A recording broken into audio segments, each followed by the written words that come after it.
بسم اللہ الرحمن الرحیم۔ السلام علیکم ورحمۃ اللہ وبرکاتہ۔ ناظرین گرامی، غربت انسان کے لیے اللہ تعالیٰ کی طرف سے ایک امتحان ہے جس میں وہ اپنے بندے کو آزمائش میں ڈالتا ہے تاکہ وہ دیکھ سکے کہ جس بندے کو میں نے اتنی نعمتیں عطا کی ہیں کہ وہ تنگ دستی میں کتنا صبر، شکر اور عبادت گزار رہتا ہے اور میرے احکام میں جلدی اور ان کی نافرمانی تو نہیں کرتا۔ لیکن افسوس کہ آج ہم ان ساری چیزوں سے بہت زیادہ دور ہو چکے ہیں اور ذرا سی مصیبت میں جلد بازی اور اپنے رب کی نافرمانی پر اتر آتے ہیں۔ آج کی ہماری اس ویڈیو میں ایک مفلس فقیر کا بہت خوبصورت قصہ بیان کیا گیا ہے جس میں بتایا گیا ہے کہ اگر کوئی دوسرا آپ سے بات کرے تو اس کی بات کو غور سے سننا چاہیے اور جلد بازی نہیں کرنی چاہیے۔ میں ہوں امیر حمزہ اور آپ دیکھ رہے ہیں قصہ فانی یوٹیوب چینل۔ معزز دوستو، کہا جاتا ہے کہ گزرے زمانے میں ایک فقیر تھا۔ وہ فقیر بہت مفلس اور کنگال تھا۔ وہ ہر وقت رب تعالیٰ سے یہی دعا کرتا رہتا کہ یا رب، جس طرح تو نے مجھے بغیر مشقت کے پیدا کیا ہے اسی طرح مجھے بغیر مشقت کے روزی بھی دیتا رہے اور مال و دولت عطا کر کے مجھ سے مفلسی کو دور کر دے۔ آخرکار اللہ تعالیٰ نے اس فقیر کی اس دعا کو قبول کر لیا۔ ایک رات وہ سویا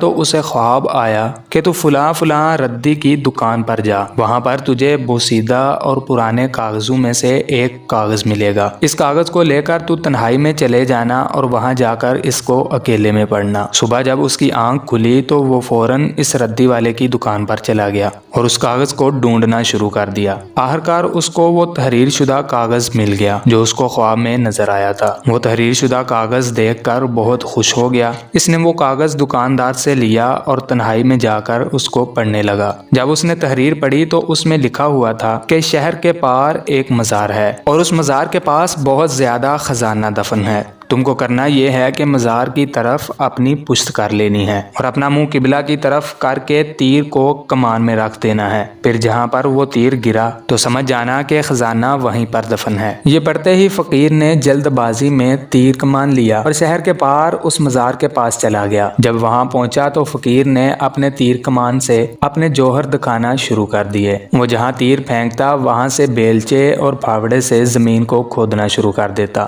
فقیر نے کافی جگہ سے زمین کو کھودا، یہاں تک کہ فقیر تھک ہار کر بیٹھ گیا، مگر اسے خزانے کا کوئی نام و نشان بھی نہ ملا۔ یہ عمل وہ کافی روز کرتا رہا۔ تیر پھینکتا، جس جگہ پر تیر گرتا اسے کھودنا شروع کر دیتا، مگر اس کو خزانہ نہ ملتا۔ فقیر کی اس حرکت کا بادشاہ وقت کو پتہ چلا تو بادشاہ نے اسے اپنے پاس طلب کیا اور اس سارے معاملے کی وجہ دریافت کی۔ فقیر نے بادشاہ کو اپنی ساری کہانی سنائی اور کہنے لگا کہ جب سے خزانے کا پتہ پایا ہے اس دن سے اس کی تلاش کر رہا ہوں، لیکن خزانہ نہیں ملا، مگر اس کے بدلے میں سخت تکلیف اور مشقت ضرور میرا مقدر بن گئی ہے۔ ناظرین گرامی، فقیر کی یہ ساری باتیں سن کر بادشاہ بھی لالچ میں آ گیا اور اس نے فقیر سے وہ تحریر شدہ کاغذ لے لیا۔ خزانہ پانے کے لیے بادشاہ نے بھی وہاں جا کر تیر چلانا شروع کر دیے۔ جس جگہ پر تیر گرتا تو بادشاہ اس کو کھودنا شروع کر دیتا۔ بادشاہ بھی اس عمل کو 6 ماہ تک دہراتا رہا، مگر اس کے ہاتھ بھی کچھ نہ آیا۔ 6 ماہ بعد بادشاہ سلامت نے بھی تھک ہار کر اور نا امید ہو کر وہ گنج نامہ فقیر کو واپس کر دیا۔ فقیر وہ گنج نامہ لے کر پھر اللہ عز و جل کی بارگاہ میں عاجزی، انکساری اور آنکھیں اشک بار کر کے دعا کرنے لگا اور کہنے لگا کہ اے رب تعالیٰ، یہ عقدہ میری سوچ سے بالاتر ہے، میں راز کو نہ پا سکا، تیرے اشارے کو نہ سمجھ سکا،